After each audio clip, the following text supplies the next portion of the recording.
El imperio del hombre estaba casi completo. La humanidad había dejado atrás la anarquía de la vieja noche. El trono de Terra ya no estaba solo y las forjas de Marte ardían al unísono con su voluntad. Guerreros creados para la guerra aguardaban en silencio, mientras los hijos perdidos del emperador, dispersos por la galaxia, comenzaban a llamar al destino. Las piezas estaban dispuestas sobre el tablero de las estrellas.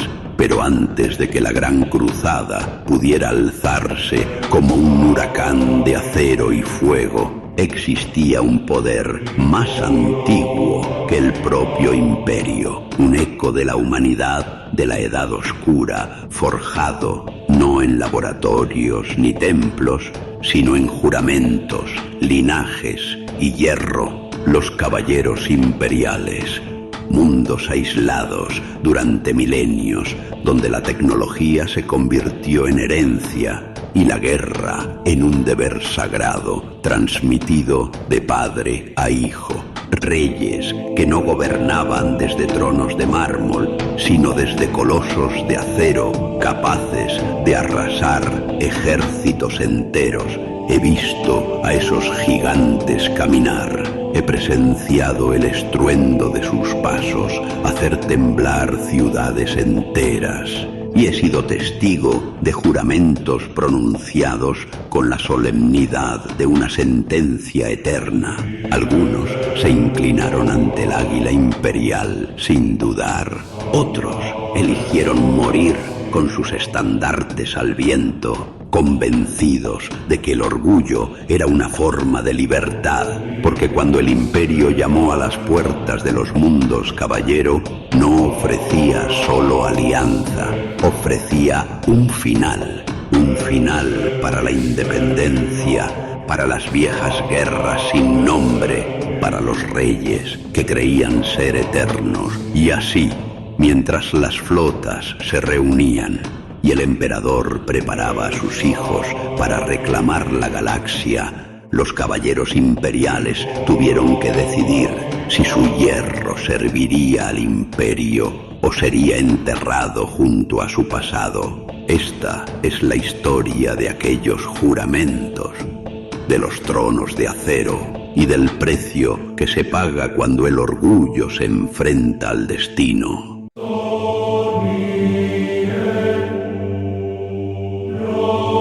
Mucho antes de que existiera el imperio del hombre, antes incluso de que Terra soñara con volver a alzar la vista hacia las estrellas, la humanidad ya había sembrado su huella por la galaxia. Fue durante la Edad Oscura de la tecnología cuando los hombres no solo viajaban entre sistemas estelares, sino que llevaban consigo el conocimiento necesario para dominar mundos enteros. En aquellos siglos lejanos, la colonización no era una empresa heroica ni épica, sino una cuestión de supervivencia. Eran planetas hostiles, con atmósferas inestables, fauna depredadora, climas extremos y amenazas que ningún colono humano podía afrontar con simples armas de infantería. Para sobrevivir, la humanidad recurrió a su mayor fortaleza, la ingeniería. Así nacieron los grandes exoandadores de colonización, máquinas colosales diseñadas no para la gloria ni para la conquista, sino para el trabajo duro y la defensa. Estas plataformas blindadas cumplían múltiples funciones. Allanaban terrenos imposibles, defendían asentamientos incipientes, combatían megafauna capaz de arrasar ciudades y cuando era necesario se convertían en armas de guerra contra enemigos humanos o xenos De entre todas esas máquinas, algunas destacaron por encima del resto. Eran andadores bípedos de gran tamaño, armados y blindados, capaces de operar de forma autónoma durante largos periodos. Sus sistemas eran complejos, pero robustos. Su potencia de fuego, desproporcionada para los estándares de una colonia, y su diseño, fruto de plantillas STC, garantizaba que pudieran ser reproducidos, reparados y adaptados incluso lejos de los grandes centros industriales. Estos serían los precursores de lo que, milenios después, conoceríamos como caballeros imperiales. En aquel tiempo nadie los llamaba así. No eran símbolos de estatus, ni reliquias sagradas, ni tronos de guerra. Eran herramientas esenciales. En muchos mundos frontera, la supervivencia de una colonia entera dependía de uno solo de estos andadores. Un solo piloto podía repeler una incursión Xeno. Podía contener a criaturas capaces de borrar asentamientos enteros. Podía inclinar el equilibrio de poder entre comunidades humanas rivales. Y poco a poco, de forma casi inevitable, el piloto dejó de ser un simple operario. Se convirtió en el protector, el último recurso, la garantía de que el mundo no caería. Durante la Edad Oscura, el conocimiento técnico necesario para mantener estas máquinas aún estaba al alcance de la humanidad. Ingenieros, técnicos y sistemas automatizados aseguraban su funcionamiento. Las reparaciones eran procedimientos, no rituales. Los manuales eran datos, no escrituras sagradas. Pero incluso entonces comenzó a gestarse una relación especial entre hombre y máquina. Los sistemas de control neuronal exigían una sincronía profunda. El piloto no solo manejaba controles, sentía la máquina. El andador respondía a impulsos, reflejos, instintos. Cuanto más tiempo pasaba un piloto en su caballero, más eficaz se volvía. No era aún fe, pero ya no era solo ciencia. Cuando la humanidad prosperaba, estas máquinas eran reemplazables. Cuando una colonia caía, podían construirse nuevas. El caballero no era un símbolo, todavía. Eso cambiaría, porque la Edad Oscura no duró para siempre. Cuando la galaxia se sumió en la vieja noche, cuando las tormentas de disformidad cerraron las rutas estelares y el conocimiento comenzó a fragmentarse, aquellas herramientas se convirtieron en algo mucho más peligroso y mucho más valioso. Se convirtieron en reliquias, en tronos, en coronas de hierro. Entonces llegó la vieja noche y con ella el silencio. Las rutas estelares se cerraron una tras otra, devoradas por tormentas disformes que hacían imposible cualquier navegación segura. Los sistemas humanos quedaron aislados, convertidos en islas perdidas en un océano hostil. Mundos que durante generaciones habían dependido del comercio y del apoyo mutuo se vieron obligados a sobrevivir solos o perecer. En ese colapso, la tecnología fue lo primero en caer. Los sistemas automatizados dejaron de funcionar. Los bancos de datos se corrompieron. Las plantillas STC se fragmentaron o se perdieron para siempre. Donde antes había ingenieros capaces de comprender una máquina, quedaron técnicos que repetían procedimientos sin entender su origen. Y cuando esos técnicos murieron, lo único que sobrevivió fue la costumbre. En muchos mundos, Colonia, los grandes exoandadores, aquellas antiguas herramientas de supervivencia, se convirtieron en el último bastión contra la extinción. Sin ellos, la fauna hostil habría arrasado los asentamientos.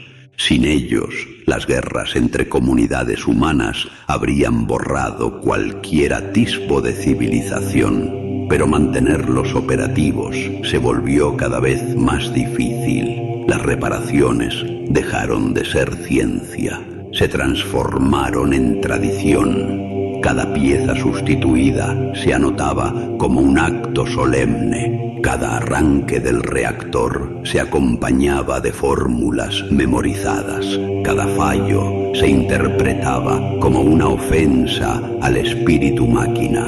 Así, sin darse cuenta, aquellos mundos comenzaron a sacralizar lo que ya no podían comprender. Los caballeros dejaron de ser reemplazables, pasaron a ser heredados. Una máquina que había protegido a un asentamiento durante generaciones se convirtió en símbolo de continuidad. El piloto ya no era un operador, era el custodio de un legado. Cuando moría, el derecho y el deber de pilotar el caballero pasaba a su descendencia. Así nació el linaje. Las familias que controlaban estas máquinas se alzaron por encima del resto de la población, no por decreto, sino por necesidad. Cuando un mundo estaba en peligro, solo ellas podían responder. Cuando surgía un conflicto, solo su poder podía imponer orden. Con el tiempo, estos pilotos se convirtieron en señores feudales y los caballeros en tronos de guerra. Las antiguas colonias humanas se transformaron en mundos caballero, sociedades aisladas, estructuradas en torno al honor, la herencia y la fuerza. La tecnología ya no avanzaba, se conservaba. Cada máquina era una reliquia, cada caballero un testimonio viviente de una era mejor y perdida, de ingenieros a nobles, de operadores a reyes, de herramientas de supervivencia a símbolos de poder absoluto. Cuando el resto de la humanidad se hundía en la barbarie, estos mundos no olvidaron del todo quiénes habían sido, pero tampoco pudieron seguir adelante. Quedaron suspendidos en el tiempo, esperando, sin saber que algún día el imperio volvería a llamar a sus puertas. Con el paso de los siglos, los mundos caballero dejaron de parecer simples colonias humanas y comenzaron a asemejarse a reinos detenidos en el tiempo, no por ignorancia, sino por necesidad. Allí donde la tecnología ya no podía avanzar, la tradición no ocupó su lugar. Cada mundo se organizó en casas nobles, linajes que reclamaban la custodia de uno o varios caballeros imperiales. En la cúspide de cada casa se alzaba un señor o señora, no elegido por mérito ni riqueza, sino por herencia y compatibilidad con la máquina. Por debajo se encontraban los Scions, descendientes directos entrenados desde la infancia para un único propósito: unirse al caballero y perpetuar el linaje. Porque pilotar un caballero no era algo que pudiera hacer cualquiera. La unión entre piloto y máquina exigía una afinidad profunda, tanto genética como mental. Los rituales de enlace no eran simples formalidades, eran procesos peligrosos en los que la voluntad del aspirante debía imponerse a la memoria acumulada del propio caballero. Porque estas máquinas recuerdan, cada caballero imperial conserva fragmentos de quienes lo pilotaron antes, ecos de batallas pasadas, instintos de supervivencia, rastros de ira, orgullo y miedo. Un piloto débil era rechazado, uno inestable, consumido. Por eso, en muchos mundos, caballero, la línea entre gobernar y sobrevivir era la misma. Alrededor de estas casas surgió una estructura social rígida. Campesinos, artesanos y soldados juraban lealtad a su señor, no al mundo ni a una idea abstracta, sino a la casa. El juramento era personal, sagrado, irrompible. La guerra entre casas no era rara. Disputas por territorio, honor mancillado o agravios ancestrales se resolvían mediante duelos rituales, enfrentamientos entre caballeros que podían decidir el destino de regiones enteras. No eran guerras de exterminio, sino conflictos codificados, regidos por normas antiguas. El objetivo no siempre era destruir al rival, sino demostrar superioridad. Así, la guerra se convirtió en una extensión del linaje, una forma de lenguaje, una manera de recordar quién era digno de portar el acero. Junto a los nobles surgió otra figura clave, los sacristanes, guardianes del conocimiento técnico, transmisores de los rituales de mantenimiento, intermediarios entre la máquina y el piloto. No eran ingenieros en el sentido antiguo, pero conocían cada gesto, cada canto binario, cada procedimiento necesario para mantener vivo al caballero. Para ellos, la máquina no era un objeto, era una entidad venerable, y en esa veneración nació una fe fragmentaria, local, distinta de mundo en mundo, pero siempre con un mismo núcleo. El caballero como manifestación tangible del pasado glorioso de la humanidad. Aquí se afianzó la verdad fundamental de estos mundos. El caballero no lucha por ideología, no lucha por la humanidad. Lucha por linaje, por juramento, por honor heredado. Y esa mentalidad, forjada en aislamiento y tradición, sería puesta a prueba cuando una nueva autoridad, más vasta y más ambiciosa, reclamara su lealtad.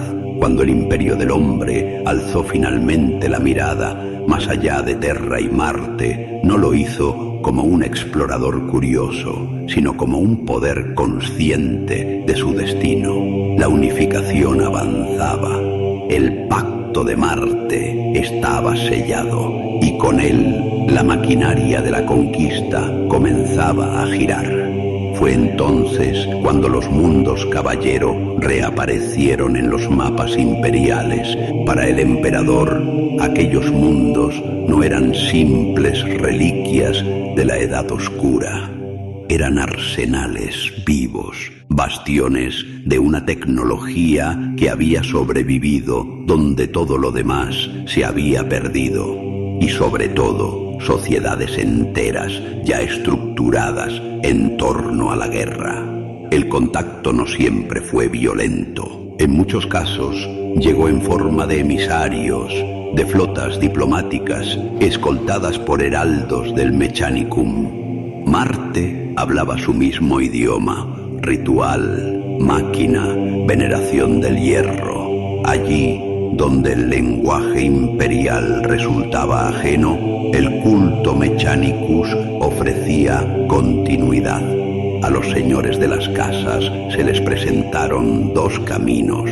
El primero, jurar lealtad directa al emperador, convertirse en casas Questor Imperialis, integradas en el imperio como nobles guerreros, conservando sus tradiciones a cambio de servicio militar y obediencia. Sus caballeros marcharían bajo el estandarte del águila como señores de guerra independientes, pero leales. El segundo, vincularse al Mechanicum, aceptar la tutela de Marte, someter sus forjas y rituales al culto del Omnisía y convertirse en casas Questor Mechanicus.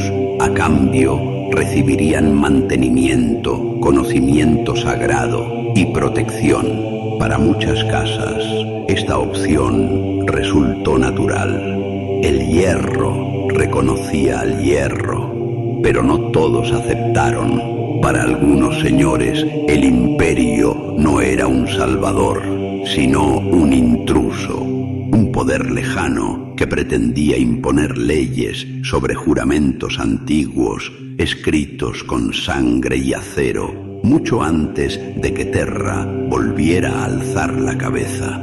Para ellos, inclinarse era traicionar a sus antepasados. Así comenzaron las guerras de anexión en los mundos caballero. En algunos sistemas fueron breves y decisivas. Los caballeros se enfrentaron por primera vez a Astartes, a titanes del Mechanicum, a ejércitos coordinados con una precisión desconocida. El orgullo feudal se estrelló contra la maquinaria total de la guerra imperial. En otros, la resistencia fue feroz. Casas enteras se alzaron en armas, defendiendo sus dominios con una determinación desesperada. Planetas fueron devastados, linajes milenarios se extinguieron en una sola generación. Caballeros, incapaces de aceptar la derrota, lucharon hasta que sus reactores colapsaron y sus tronos se fundieron con la roca. El imperio venció, siempre vence, pero el precio fue alto. Algunas casas juraron lealtad tras ver a sus rivales reducidos a cenizas. Otras lo hicieron al comprender que resistirse significaba desaparecer, y unas pocas aceptaron, solo en apariencia, guardando resentimientos que germinarían siglos después, porque el espíritu feudal no se somete con facilidad. Así, cuando la Gran Cruzada se puso en marcha, los caballeros imperiales marcharon junto al imperio. Algunos marcharon como aliados orgullosos, otros como vasallos cautelosos, y unos pocos como armas encadenadas por juramentos forzados. El hierro había jurado lealtad, pero no todos los corazones lo habían hecho.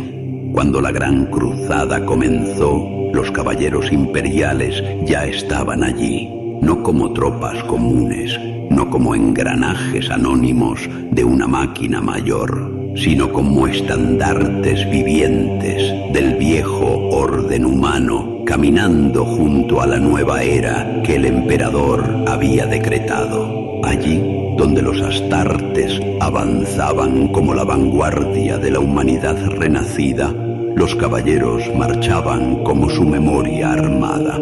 Donde los titanes del Mechanicum sacudían continentes con cada paso, los caballeros se alzaban como guardianes de la tradición, más pequeños, más ágiles, pero cargados de símbolos, juramentos y orgullo ancestral. En los campos de batalla de la Gran Cruzada, su presencia era inconfundible. Un solo caballero bastaba para quebrar líneas defensivas, aplastar fortificaciones y sembrar el terror entre aquellos que jamás habían visto caminar a una máquina de guerra con voluntad propia.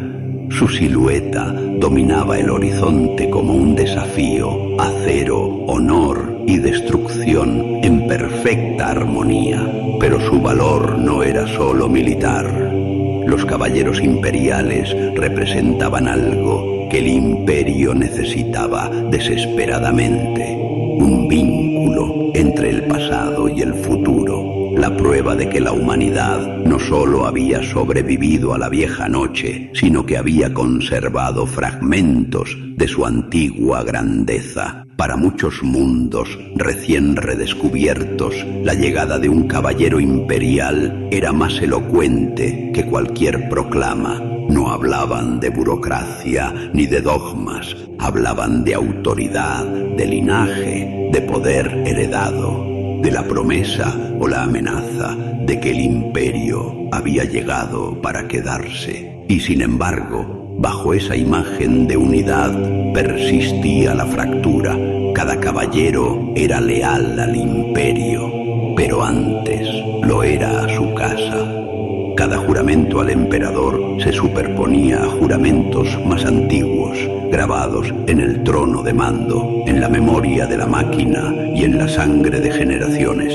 El imperio los utilizó, el Mechanicum los veneró, pero nunca los poseyó por completo, porque los caballeros imperiales no eran una creación del imperio, eran un vestigio de una humanidad anterior, forjada cuando la ciencia aún no era fe, y cuando el hombre confiaba en sus propias manos para dominar las estrellas. En ellos convivían dos eras irreconciliables, la razón perdida de la Edad Oscura y el dogma inflexible del imperio naciente. Así, mientras la Gran Cruzada avanzaba y el imperio crecía como un coloso imparable, los caballeros marchaban a su lado como aliados imprescindibles y como recordatorios incómodos, porque todo imperio que hereda el pasado también lo reescribe, y todo juramento sellado bajo presión deja una grieta.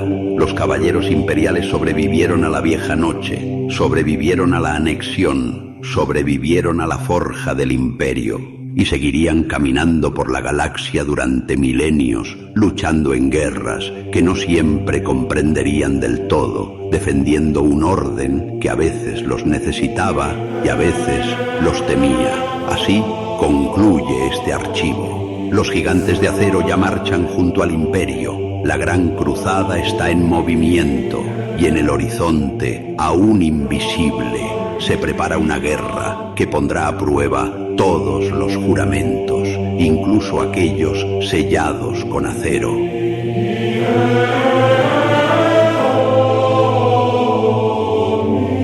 Durante más de un siglo, el cielo de Acastus IX no conoció el silencio. Las lunas ardían con incendios lejanos. Las planicies se cubrían una y otra vez de esporas verdes, y desde los confines del horizonte llegaba siempre el mismo rugido, motores burdos, risas salvajes, tambores de guerra. Los orcos nunca se iban, solo retrocedían para volver. El Waak no era un acontecimiento, era una constante. Las casas de caballeros habían nacido para proteger aquel mundo. En otro tiempo sus estandartes brillaban como promesas y sus colosos caminaban en formaciones orgullosas, escoltados por himnos y fuego. Pero las décadas de guerra habían desgastado incluso a los gigantes. Cada victoria costaba un caballero, cada generación un linaje entero. Hoy quedaban pocos. Las fortalezas seguían alzándose imponentes, pero sus muros estaban marcados por impactos antiguos. Los hangares guardaban máquinas venerables, reparadas una y otra vez, sostenidas más por ritual que por metal. Y en las salas de juramento, los nombres de los caídos superaban ya a los vivos. En lo más alto de la fortaleza de su casa, Aurelian Trex aguardaba. Era joven, demasiado joven para cargar con el peso que lo esperaba. Ante él, las vidrieras mostraban escenas de guerras pasadas. Caballeros aplastando hordas verdes, estandartes ondeando entre el fuego, un mismo símbolo repitiéndose una y otra vez, el de su linaje, el de su padre. Su padre había sido uno de los últimos grandes defensores de Acastus IX. Había combatido durante 30 años sin descanso y había muerto enlazado a su caballero, sin abandonar jamás el trono. Dicen que murió sonriendo, que no conoció el miedo en el último instante, que la máquina lo aceptó como si hubiera nacido para él. El joven cerró los ojos. No recordaba el rostro de su padre sin la armadura ceremonial. Solo lo había visto como estatua, como eco, como nombre grabado en placas de adamantio. Todo en su vida parecía conducir a ese mismo final. Sentarse en el trono, enlazarse, desaparecer dentro de la máquina. Y sin embargo, no siempre había sido así. De niño, Aurelian soñaba con otras cosas. Con ver océanos que no estuvieran cubiertos de ceniza, con ciudades que no tuvieran murallas, con mundos donde el cielo no ardiera de noche y los cuernos de guerra no marcaran el paso de los años. Soñaba con viajar, con conocer otros planetas de los que hablaban los textos antiguos, con un imperio lejano que apenas era un rumor en los salones de la nobleza. Sueños propios de alguien que aún no entendía el peso del deber. Abajo, En los patios de armas, los preparativos no cesaban. Tecnosacerdotes entonaban letanías de despertar. Escuderos corrían entre columnas con estandartes y óleos sagrados, y desde los muros exteriores llegaban informes constantes, avistamientos, movimientos, concentraciones de orcos cada vez mayores. La siguiente Wag no sería una más.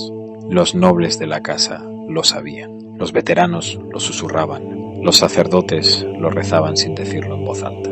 Si el ritual de enlazado fallaba, no habría relevo. Si el heredero no era aceptado, el linaje moriría con él. Aurelian se giró hacia el centro de la sala.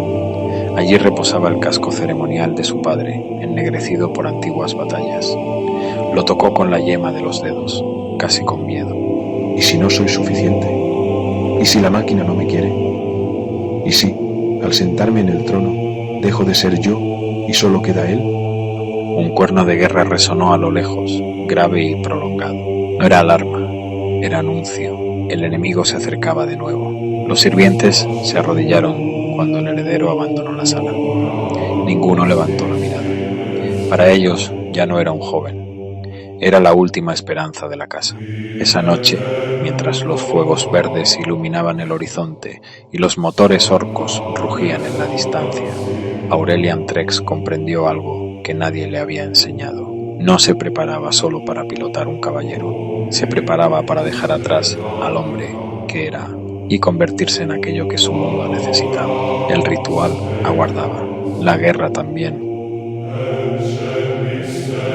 El ritual comenzó antes del amanecer.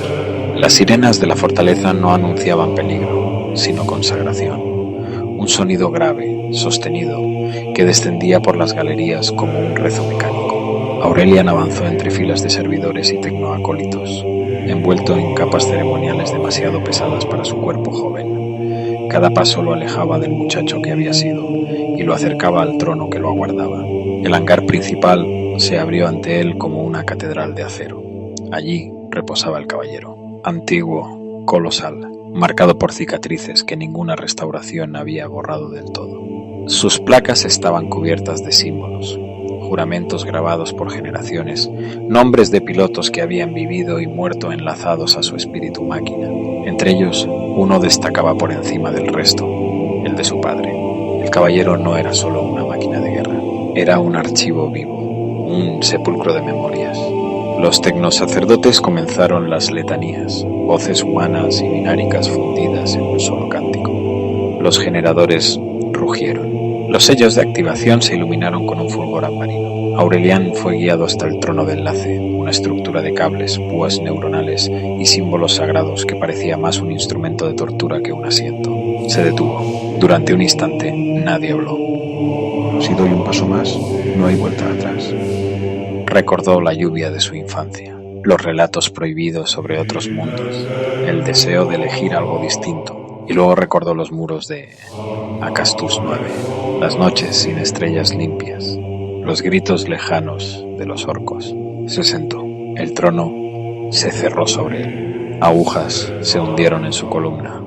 Conectores se acoplaron a su cráneo. El mundo se contrajo hasta convertirse en dolor y luz. El primer contacto fue brutal, como si una marea ajena intentara arrancarlo de sí mismo. La mente del caballero despertó. No habló con palabras, mostró. Batallas antiguas inundaron la conciencia de Aurelian. Campos de fuego, garras verdes desgarrando escudos, el estruendo de cañones, una y otra vez, durante décadas. Y siempre la misma voluntad, férrea, inquebrantable, la voluntad de su padre y de los padres antes que él. No, no soy él, no quiero ser él. La máquina presionó, no con odio, sino con indiferencia ancestral. El espíritu máquina no buscaba diálogo, sino continuidad. Un piloto más, otro nombre que sumar a la cadena. El dolor aumentó. Los tecnosacerdotes elevaron el tono de sus cánticos. Alarmas comenzaron a parpadear. Algunos retrocedieron, inquietos. La resistencia es elevada. El enlace no se estabiliza. Dentro del trono, Aurelian gritó sin sonido, y entonces ocurrió algo inesperado. No fue una rebelión, no fue un rechazo. En el torrente de memorias ajenas, Aurelian dejó que surgiera algo propio. No un desafío, sino un recuerdo frágil, casi irrelevante frente a siglos de guerra. El olor del aire tras la lluvia, el cielo abierto sin armadura sobre los hombros, la idea infantil de que, más allá de los muros, existían otros mundos esperando ser vistos. Durante un instante, el espíritu del caballero se detuvo. No comprendía esos impulsos, no los compartía, pero los reconocía. Entonces respondió, no con palabras, sino con una presión lenta y constante, como una mano ancestral sobre el pecho del joven. Honor, deber, continuidad, la certeza de que los sueños no sobrevivían al peso de un mundo asediado. La tradición no exigía su destrucción, exigía su sacrificio.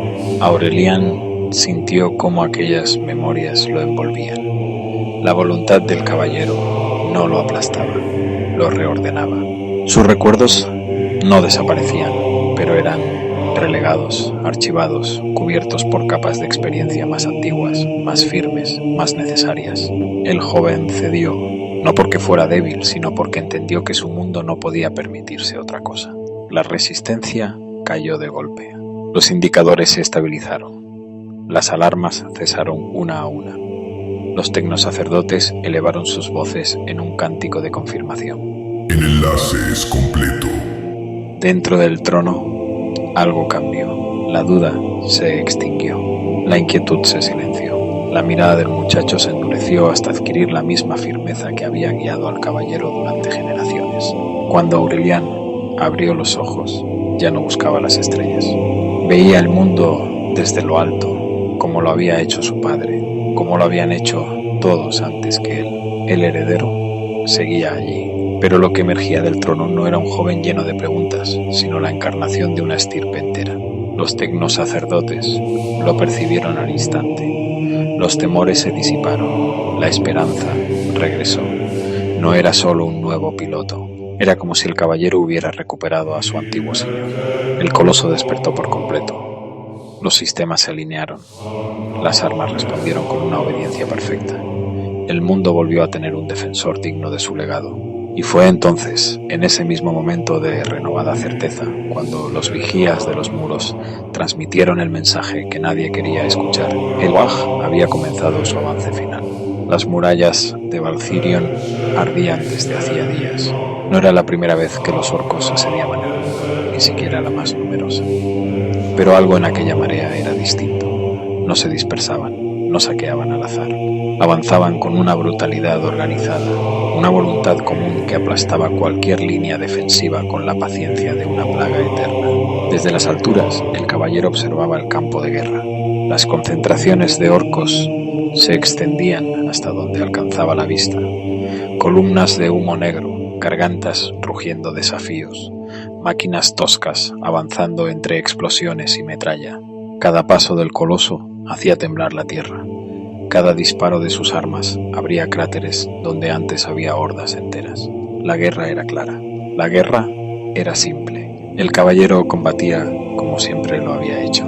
Sus movimientos eran precisos, calculados, desprovistos de emoción. No había rabia ni miedo en sus actos, solo la ejecución perfecta de un deber aprendido a lo largo de generaciones. Donde apuntaba, el enemigo dejaba de existir. Donde avanzaba, la línea se sostenía. Los otros caballeros lo siguieron, pero eran pocos, demasiado pocos. Uno cayó bajo el fuego concentrado de artillería improvisada. Otro fue rodeado, sepultado bajo una marea verde que no retrocedió ni siquiera cuando el suelo se convirtió en lava. Cada pérdida se sentía en la red de mando como un latido arrancado. El caballero de Aurelian avanzó sin vacilar. ¡Mantened la línea! No era una orden hablada, era una certeza. Los orcos rugieron cuando lo vieron. Se lanzaron contra él como insectos contra una llama. Sus armas rebotaban, explotaban, fallaban. El coloso respondió con fuego y acero, barriendo filas enteras, pisoteando cuerpos, convirtiendo la guerra en una ecuación de exterminio. Durante horas o días, nadie lo supo, el caballero sostuvo el frente. Y entonces, incluso él comenzó a ceder. Las alarmas internas se multiplicaron. Munición agotándose, blindaje comprometido, sistemas secundarios fallando. A lo lejos, más concentraciones de orcos emergían del humo, como si el mundo mismo los estuviera vomitando sin fin. El caballero se detuvo un instante, no por duda, por cálculo. Era el mismo punto en el que su padre se había detenido décadas atrás, cuando comprendió que la guerra no podía ganarse, solo retrasarse. Las probabilidades descendían. La tradición indicaba una sola respuesta: avanzar hasta el final, morir de pie, convertirse en un nombre más grabado en placas de adamantio. Y el caballero avanzó. Las defensas colapsaron una tras otra. Los últimos caballeros aliados retrocedieron, cubriendo la retirada de civiles y tropas. El coloso quedó prácticamente solo, rodeado por una marea que no parecía tener fin. Fue entonces cuando el cielo cambió. Primero, el silencio. Después, una luz imposible atravesó las nubes. Los orcos alzaron la vista justo a tiempo para ser borrados del mundo. Bombardeo orbital. Columnas de fuego descendieron desde la órbita, arrancando kilómetros enteros del campo de batalla. Las concentraciones de orcos se evaporaron en segundos. Sus máquinas explotaron antes siquiera de comprender que las había golpeado. Naves negras, estilizadas, descendieron como aves de guerra. Cápsulas de desembarco atravesaron la atmósfera, impactando entre los restos humeantes de la horda, y de ellas surgieron figuras que ningún habitante de Valcirion había visto jamás. Guerreros gigantescos, envueltos en armaduras imposibles, avanzando con una coordinación inhumana. Donde aparecían, los orcos dejaban de existir. No había resistencia, no había contraataque. El Waj se quebró en cuestión de minutos. El caballero se detuvo. Por primera vez desde el enlace, algo distinto recorrió sus sistemas. No era una orden ancestral, no era un eco del pasado, era asombro. Los nuevos guerreros no luchaban como los caballeros, no defendían un mundo, conquistaban. Y mientras el humo se disipaba y el enemigo era erradicado hasta el último vestigio, una transmisión llegó a los señores de Valcirion. Una voz clara, firme, absoluta. En nombre del emperador de la humanidad, vuestro mundo ha sido liberado. Arrodillaos y uníos al imperio. El campo de batalla quedó en silencio. Donde antes rugía el Waj, solo quedaban cráteres humeantes y restos fundidos de máquinas imposibles. Las naves imperiales mantenían su posición en órbita, proyectando sombras largas sobre Valcirion. Los nuevos guerreros, los ángeles del emperador, permanecían inmóviles, vigilantes, como estatuas esculpidas para la guerra eterna. El caballero se alzó entre las ruinas. Su blindaje estaba marcado, ennegrecido por siglos condensados en una sola batalla. Los sistemas internos seguían funcionando, firmes, obedientes. Todo indicaba que debía avanzar hacia la fortaleza, reunirse con los otros nobles, escuchar y rechazar. Así lo habían hecho siempre. La tradición no se arrodillaba. El espíritu del caballero no reconocía amos. La voz ancestral despertó en su interior, grave y cargada de memoria. Advertencias, viejas batallas, juramentos pronunciados por generaciones enteras. Valcirion había sobrevivido sola durante siglos. El imperio era solo otro poder que tarde o temprano exigiría obediencia a cambio de protección. La transmisión resonó de nuevo, amplificada por las torres de Vox, clara e inapelable. Jurad lealtad al emperador de la humanidad. Uníos o pereced solos. El silencio que siguió fue denso, casi violento. En las murallas, el alivio por la salvación se mezcló con un miedo nuevo, distinto. Los orcos habían sido aniquilados, pero ahora otra fuerza, aún mayor, se alzaba ante ellos. No una horda caótica, sino un imperio entero. Los caballeros supervivientes avanzaron. Uno a uno, los colosos se desplazaron entre las ruinas hasta alinearse junto al de Aurelian. Blindajes marcados, estandartes rotos, máquinas agotadas por décadas de guerra sin fin. Permanecieron inmóviles, aguardando. Dentro de la red de mando, las voces comenzaron a surgir. No nos someteremos. Nuestros juramentos son antiguos. Mejor caer luchando que arrodillados. El honor no se negocia. Las palabras se superponían, ganando fuerza, convirtiendo la duda en determinación, resistir, morir de pie, convertir aquel día en una última batalla gloriosa. El espíritu del caballero despertó con ellas, memorias de fuego y acero, de victorias imposibles, de un mundo que solo había sobrevivido gracias a su aislamiento, la voz de su padre, la de sus antepasados, todas empujaban en la misma dirección. Guerra, orgullo, final. Aurelian lo sintió con claridad.